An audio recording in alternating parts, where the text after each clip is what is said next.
My name is Lisa G. Samia. This presentation is on Asia Booth Clarke and the series of 3 letters that until today remained archived in a Baltimore convent. The letters were written by Asia between 1868 and 1875 from Europe to Asia's former teacher at the Carmelite convent in Baltimore, a Sister Teresa Sewell. I discovered these letters while researching for a lecture on John Wilkes in Asia in January of 2021. I wanted to know more about her schooling and especially her time at the Carmelite convent, but what I found instead was a series of letters which I will reveal to you today. And before I begin, a special thanks to Sister Constance Fitzgerald, the archivist of the Carmelite convent in Baltimore, who was invaluable and quite generous with her assistance to sending me these letters. The presentation will begin with a general overview of her life here in the United States, the discovery of the 3 letters, and the discovery of the 3 letters to Sister Sewell.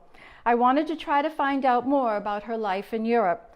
As to that journey, reference material, book material comes from Terry Alford's book, John Wilkes Booth, A Sister's Memoir by Asia Booth Clarke, also through letters to her lifelong friend Jean Anderson, letters to Brother Edwin from the Players Foundation for Theatrical Education, to Sister Sewell, the 1871 and 1881 London Census, the Bournemouth Visitor Directory, and a certified copy of her death certificate. I have identified 8 locations where Asia resided during that 20-year time. 1 or 2 may already be familiar to you. The ending of the presentation will identify the very street and description of the boarding house, hotel, and what family members were present at the time of her death. In the reveal of these letters, I strive to bring them forth with humility and respect for the author Asia, the recipient Sister Teresa Sewell, and to the Carmelite community of sisters. And a little background on Asia before we start. Asia was the 2nd oldest daughter, born to Junius and Mary Ann Holmes Booth. She was born, as with most of her siblings, in the log house Booth family farm here in Bel Air on November 20th, 1835. Her older siblings included Junius, Rosalie, and Edwin, younger brothers John Wilkes and Joseph. Interesting fact that it would take many months before Mr. and Mrs. Booth chose a name for the child, being undecided whether to call her after the accomplished young actress Sidney Cowell, Mrs. Bateman, who was a great favorite of Mr. and Mrs. Booth, or Aisha, in recollection of one of Mahomet's wives. At length, Junius wrote to his wife, Mary Ann, called the little one Asia, in remembrance of that country where God first walked with man, and Frigga because she came to us on a Friday, the day consecrated to the Norse goddess who presided over marriage and the home, and a little bit of Asia's education and the influence of the Carmelite convent. Along with brothers Edwin, John, and Joseph, Asia would attend the school run by Susan Hyde in Baltimore. It was here at the Hyde School that Asia would meet her future husband, John Sleeper Clarke. Then only a bit of information about an unnamed college for young girls. She studied for an unknown time, was run by men only. But the next school Asia would enroll in was a school by the Sisters of the Carmelite Convent. It was here she would receive her formal education, and its influence was profound. The Booths were raised Episcopalians. Asia would later convert to Catholicism, which is revealed, I believe, in her first letter to Sister Sewell. May actually have the date. The Carmelite Sisters Academy for the Education of Young Ladies of all religious denominations, one of the first 4 such academies in the original states. It opened in 1832 in Baltimore. For 20 years, 3 of the 4 of the nuns, Sister Teresa, Juliana Sewell, was the chief among them who staffed the school. The Carmelites came to this country in 1790. There were 3 Americans and an Englishwoman from the Carmel in Belgium. They first settled in Port Tobacco, Maryland. And an excerpt from a letter written by Asia to her friend Jean Anderson on July 11, 1859. She reveals the love of the convent and actually her open dislike of her future sister-in-law, the wife of Edmund Booth. Now this will show her temperament, which we will see later in some of the letters. To think that my brother, the best beloved of all, she wrote, should occasion these bitter tears, nor less than that long dreaded affair with Mary Devlin. No, I will not write the evil that I invoke on her. Jean, if I were not worried over the consummation of this Devlin affair, I should certainly to that place of peace, the convent. All my life long, some loving hand has seemed beckoning me there. I've read this statement many times over the years, but naturally now it became more significant because we know the convent reference in 1859 was one that stayed true to her all of her life, and we'll see that. Asia would go on to marry the comedic actor and theater manager John Sleeper Clarke. John Sleeper Clarke would perform in what we call low comedy, certainly much different style than the Booth family which was steeped in Shakespeare. And her brother John Wilkes would warn her of her marriage. Asia writes from her memoir, in 1859, Wilkes came from Richmond where he was fulfilling an engagement to be present at my wedding. Asia married John Sleeper Clarke in April of 1859 in Philadelphia. And the strange words he whispered to me were, always bear in mind you are a professional stepping stone. Our father's name is a power theatrical in the land. It is dower enough for any struggling actor. John Sleeper would ask Asia for a divorce after the assassination. Of course, she said no. Over the course of the marriage, Asia would look back on that haunting prophetic warning by her brother John Wilkes and sadly acknowledge he was correct. Sorry. She would go on to write in her memoir of her brother John Wilkes her feelings about this after the assassination. She wrote, "There's no more to add. The rest is horror fitter for a diary than for these pages." She was expecting in the summer of 1865, and she had promised her brother John if a boy would name him after him. But of course that was impossible after his most grievous act, and on August 20th, 1865, she delivered a set of twins, a boy and a girl. She named the boy Creston, who also grew up to be an actor, the child bearing a strong resemblance to his Uncle John. And within a year of the assassination, Asia would lose her first child, the twin girl called Lillian. In a letter to Jane Anderson, April 18th of 1866, from Philadelphia, she writes, "Since I wrote you last, I have endured all manner of trouble.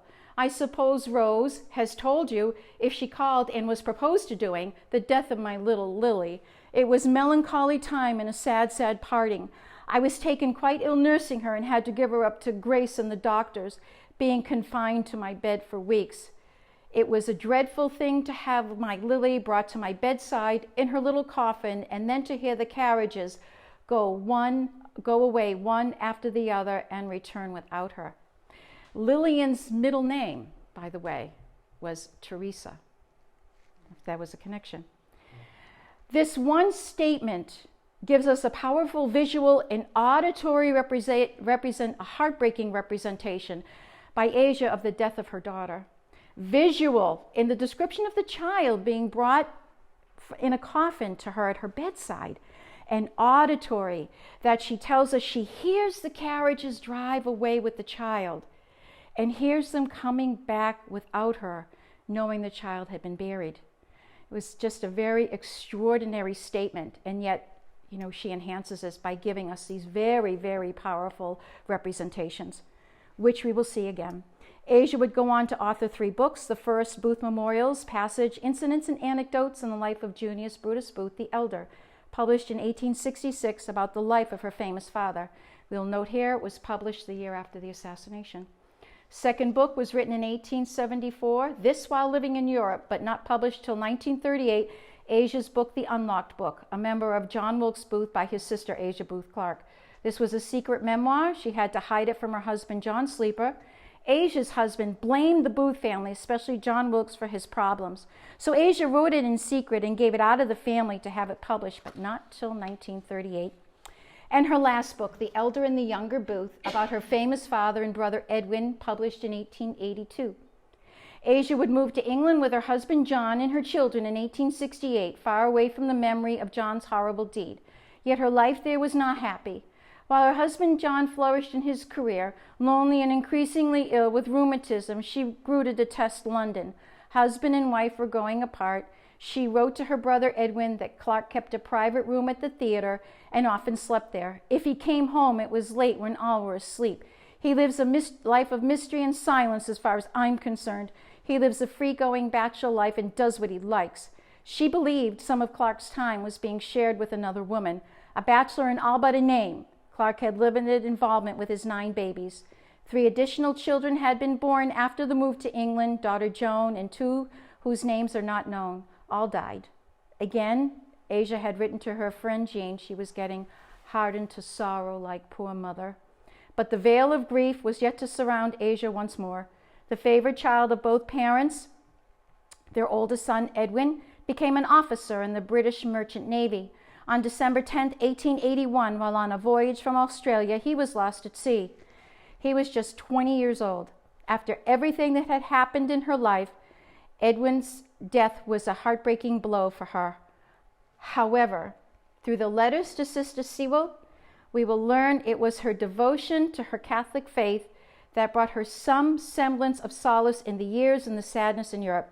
These letters will reveal her love of her faith, the Carmelites, and her children, and a little bit of that temperament again that we'll see.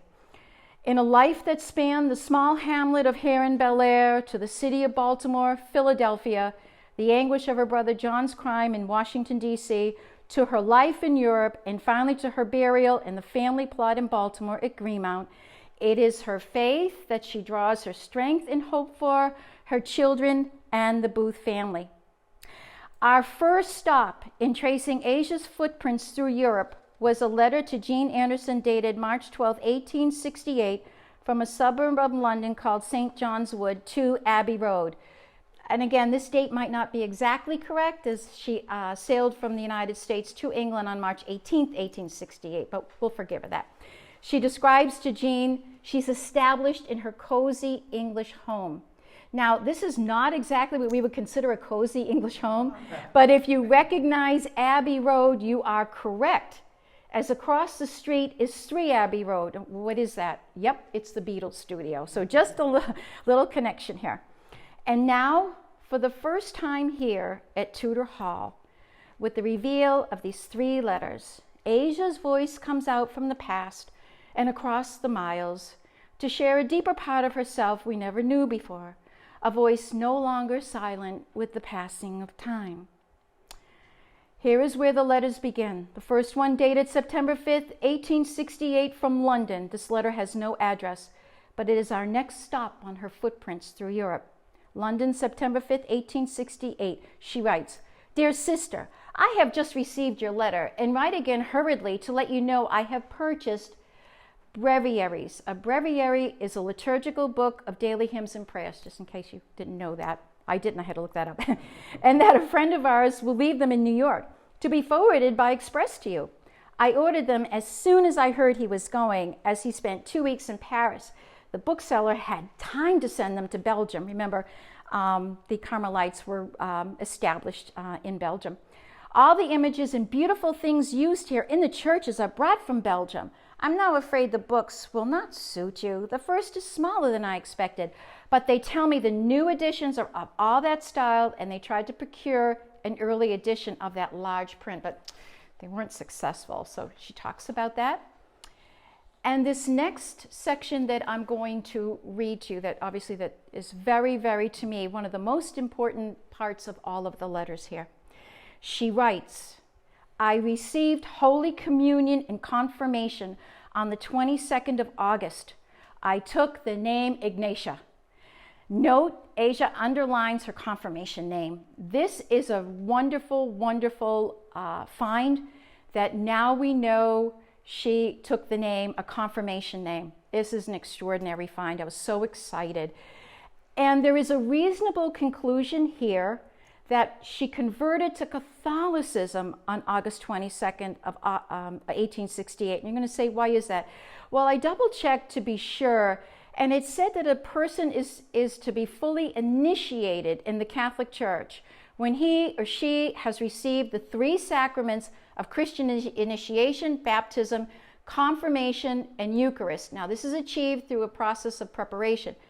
But here she specifically says confirmation and the Holy Eucharist in that same form, the 2 of them together. We can reasonably conclude here, that the conversion took place on August 22nd of 1868 with her name Ignatia. What an exciting thing. Ignatia is after St. Ignatius of Loyola, who was one of the founders of the religious order, the Society of the Jesus, or the Jesuits. And she writes, "The Archbishop gave me a rosary blessed by," it actually says 12-Pope. Possibly she's referencing Pope Leo XII, 1823 to 1829. She was very excited to get that. And then she writes, "Remember me kindly to all the dear nuns and tell them how happy I am to be remembered in their prayers. Dear sister, I hope you will get quite well again. I don't like to think of the day when we will cease to write to one another. Little Asia, that's her daughter, and the rest send their love to you, and Sister Stanny. Sister Stanny was Sister Stanislaus Smith, also one of the original founders in Port Tobacco. Ever your loving friend, Asia Clarke. Next on our journey, we find Asia at 2 Lansdowne Place, Brunswick Square. We know this due to the address on the second letter written from Asia to Sister. 2 Lansdowne Place, Brunswick Square, London, April 10th, 1869. She writes, I have received 2 dear kind letters from you and have been most unkind in not answering soon. We are removed from our country home to the town, which is far less agreeable this time of year, but so convenient for us. One day of last week, we had a fearful day, and were obliged to use gas lights until 2 or 3 o'clock. Friday is like a summer day at home, close and oppressive, but the flowers are beautiful and abundant. And then she writes, I am glad too that Rosalie called to see you. She is truly good and regarded by all of us who know her as the most patient and self-sacrificing person. She has had a lonely life of suffering physically and in her earthly attachment, but bears it all so resignedly and without complaint. Mother and she will be happier soon, I trust, but I so wish they would come to this country and leave behind some of their old gloomy reflections. Here she's talking about her older sister, and when she says lonely life of physically suffering, that the reference that Rosalie may have had some kind of physical impediment. And also, Rosalie would never marry and become completely devoted to her mother. But it's interesting here, leave behind some of their own gloomy reflections. Of course, you know, she's referencing the assassination. Here is another key to the letters. This was an extraordinary statement. She writes, I feel sometimes my heart felt to express with gratitude and love to God for all his mercies, for even in any troubles, I have found such inner strength and consolation, and I do pray so earnestly that I may be ready to bear the cross that await me in the future when I look at my family, as I cannot but feel there will be sorrows and disappointments for me as for all others. This is 1869, right? Okay. And she knows there's more to come, and certainly there was, unfortunately. But this paragraph jumped off the page when I read it, and it still does, even to this moment. Look at what she's saying here. For all she's gone through to this point, the assassination, the loss of her baby daughter Lillian, she feels blessed by God for all his mercies and found inner strength and consolation. This was done by her deep commitment to her faith. And even in faith, she says, she will be ready to bear the cross that awaits her and her family in the days to come because she knows it's coming. This is an extraordinary statement of her faith and commitment. It just jumped off the page. And then she writes, tonight I have written to both my sisters, and with fervent prayers I commend to you both, to the Blessed Mother in heaven, who is all love and compassion. And in the Catholic faith, the Blessed Mother is the mother of Jesus who witnessed his crucifixion. Again, that's in the Catholic faith. She writes, remember me kindly to all the good sisters, and accept for yourself the love of my little children. Write me soon, and believe me, your ever-loving Asia. To continue on the journey through Europe, Asia and the Clarke family appear in the 1871 London census. Her address is 30 Osborne Villas, Hove, Brighton. And I want to just call your attention to this. It was a wonderful find. I'm not sure if anyone is familiar with this.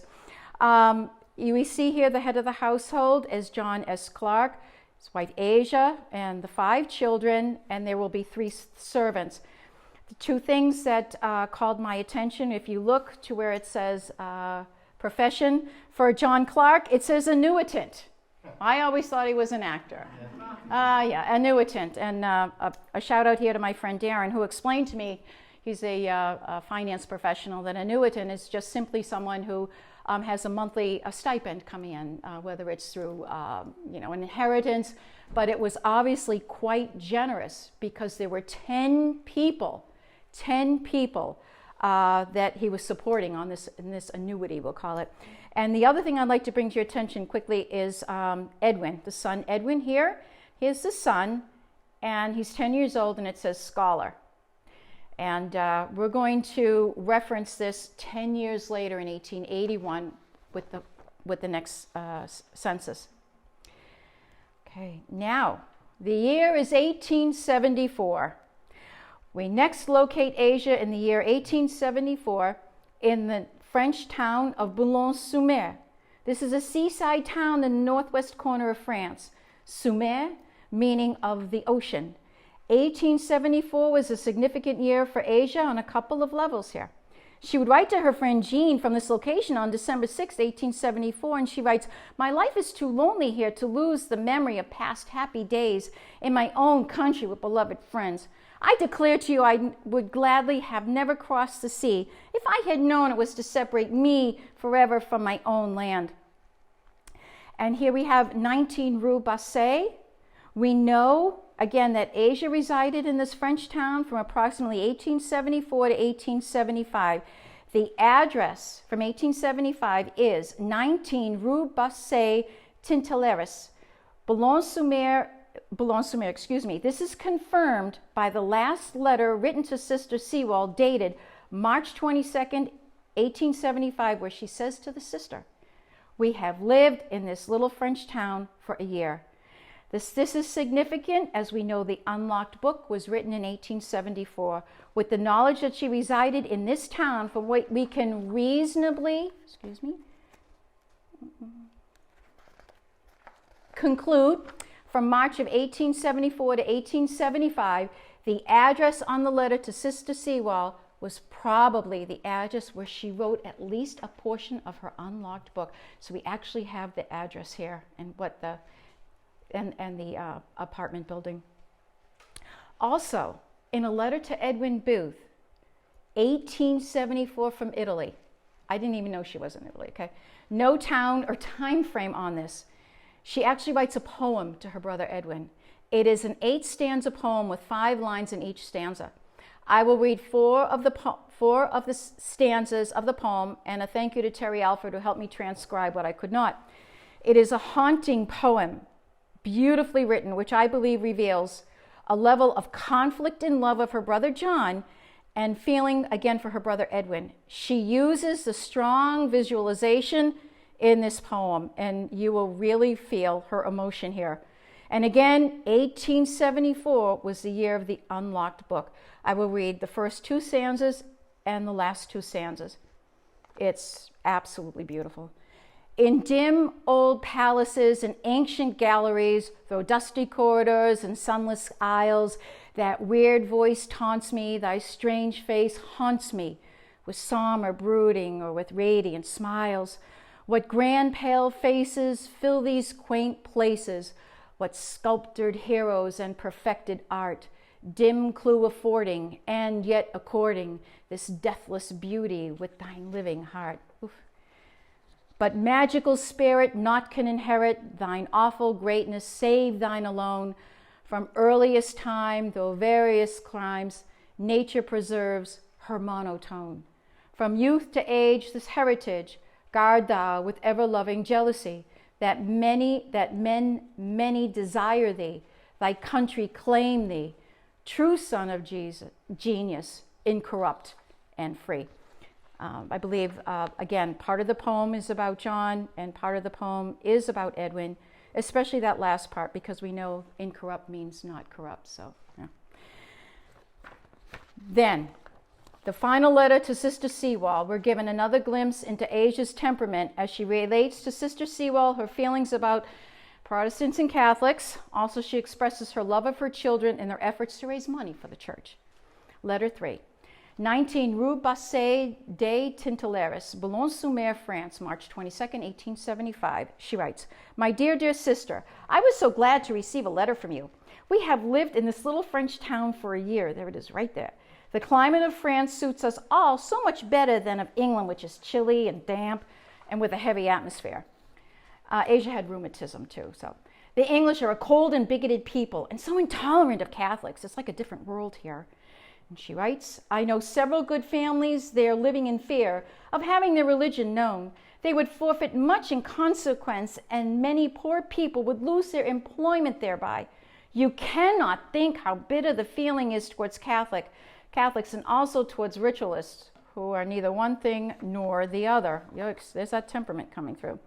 And she changes her tone of the letter a little bit when she starts to writes about her children and this little doll lottery that they did to raise money. She writes, "My little Adrienne is 11 years old and has had a beautiful idea come into her wise head.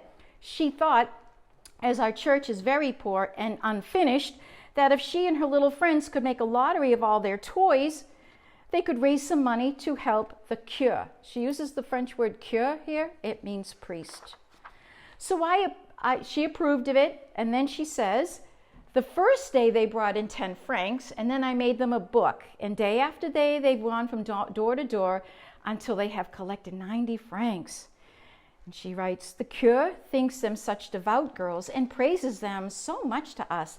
But he little dreams of what their busy little heads are doing now, and how much ground their feet go over daily to please, as they say, dear Jesus and our cure. I'm writing you such a long letter, but you must not weary of it, remembering how dear the ties are that bind me to my distant home." I love that statement. "And remember, too, that you have a pair of spectacles to help you." She's chiding the sister. I wish I could send you something very nice. Is there anything that you desire that you cannot obtain in America? I must close my lengthy letter with my love to each and every sister, and most of all to your dear self. I think of you ever in my prayers, and know that you will not forget me. Oof. 1,000 times goodbye, sister. Your loving Asia. And this was the final letter in the Carmelite collection. And there are 3, again, areas of these letters that I believe were the most important. That was, again, when she talks about her love of the Carmelites, the sisters she's writing to them.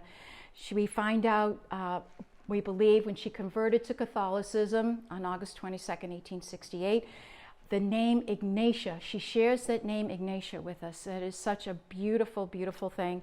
She talks about the fact that she's accepted that she knows she may have to carry a cross. She accepts that. It's an incredible statement of her faith. And it's just, of all of the information in the letters, I believe that those were some of the most important aspects of those letters. 1879.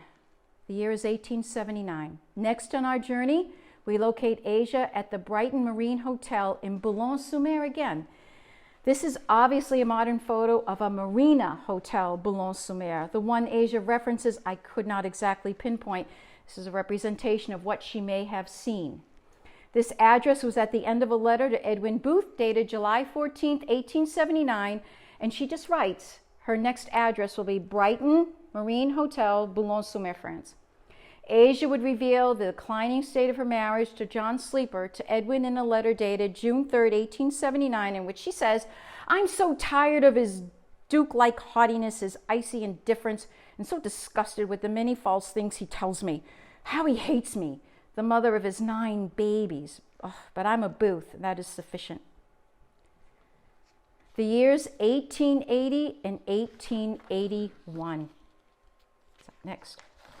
We find Asia again in 1880 and 1881 by 2 references. The first was in a letter to Edwin Booth, dated February 2nd, 1880, where Asia says, "Still at 110 Haverstock Hill, Hampstead, London," and also the 1881, here we are again, the London census. And here, the census shows, let's take a look at the Clarke household, the head of the house residing there. There is John Clarke, and oh, look at what he's writing down as his occupation now. He's an actor. So there we have him as an actor. And then we have Asia and the children, Asia, Adrienne, Kristen, Wilfred, and there are 2 servants listed here. And this is very, very significant. Edwin, the older son, is not listed here. We know in 1881 he enlisted in the British Merchant Navy, and on December 10th of that same year, he passed away. He died at sea. I believe this is the address where the family may have learned of Edwin's death. We can also reasonably conclude this may have been the address where she wrote her last book from, the elder and the younger Booth, about her father, Junius, and brother Edwin. So that was at that. It's a beautiful house, by the way, I'm sure you saw. The year 1886. In a letter dated October 2nd, 1886, Asia writes to her brother Edwin with only letterhead. Nothing else, just says Woodlawn, Kingston Hill, London. There's no supporting address or location. The photo here is just the overview of that location. And you can see it's also quite beautiful. The next and final residence of Asia would be Marmion, West Hill Road, Bournemouth, England. And how do we know this? From two sources, the Bournemouth Visitor Guide and a certified copy of her death certificate. You will see here that photograph is the actual street of West Hill Road, Bournemouth. This was taken in the 1930s.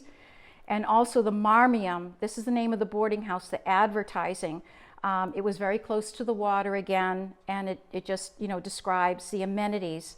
And I believe, again, this was from the 30s, according to the webmaster in the United Kingdom, who was also shared these photographs with me.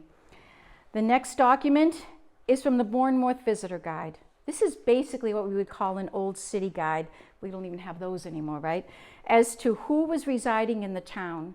It was printed on Wednesday, let me just get here, and Saturdays.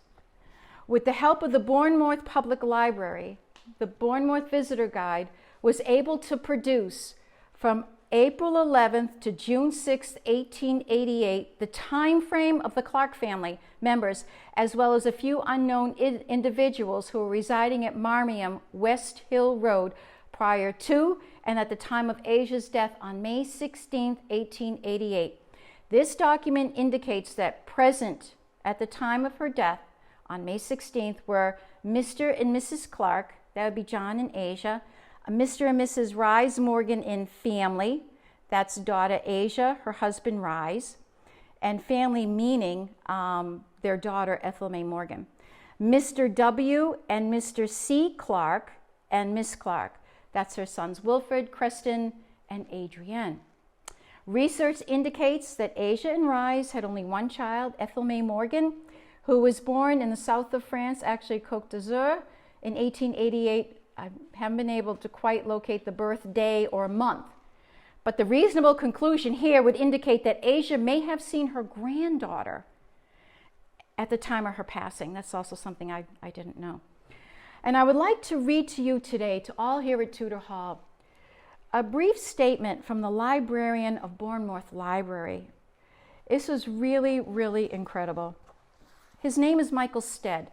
He's part of the heritage team. And he says to all of you here, please pass along Bournemouth Libraries and my regards to the folks at the Booth's home. It's a delight to think that so many decades after Asia lived in Bournemouth, her time here will still form a part of her story. She is certainly someone we are proud to have as a former resident. I thought that was a beautiful statement, and when I get home, I will let him know that I did read it here. He was tremendous in his help. All of this was on microfilm. I know it's hard for you to read. I had to use the magnifying glass, and Michael helped, but it was an incredible document that he was able to share with me. The next slide here, the next presentation, is the actual certified copy that I was able to receive of the death certificate of Asia Booth Clarke. You will see here it says on the right, number 77, on the 16th of May. There it is here, 1888, Marmion. So we know that that was correct. West Hill Road in Bournemouth. Her name, sex, obviously her age, I think she was 52, but no. That she was the wife of John S. Clarke, an actor. He's an actor again. And the cause of death, she had rheumatism, heart disease, and kidney failure. And this next section, number 7, it says Rise Morgan, son-in-law, present at the time of death. He was residing at Fernville's Inn in London. Rise was a what you call a solicitor or a lawyer. And all that this means is that he was the informant who went to tell the individuals at the registrar's office that his mother-in-law had passed away. And it was registered May 1888. So this was really exciting to have that copy of that, because it just kind of put a stamp on what we were trying to all put together and verify. This is a set of Mass cruets. This is the water and the wine offerings for the Catholic Mass. And this was sent by Asia as a gift to the Carmelites. Again, Sister Constance was so kind in digging these out and taking a picture so I could share these with you here today. I was very excited to share that with you. The Booths have a family plot at Greenmount Cemetery in Baltimore. I visited there many times and spent a lot of time there yesterday as well.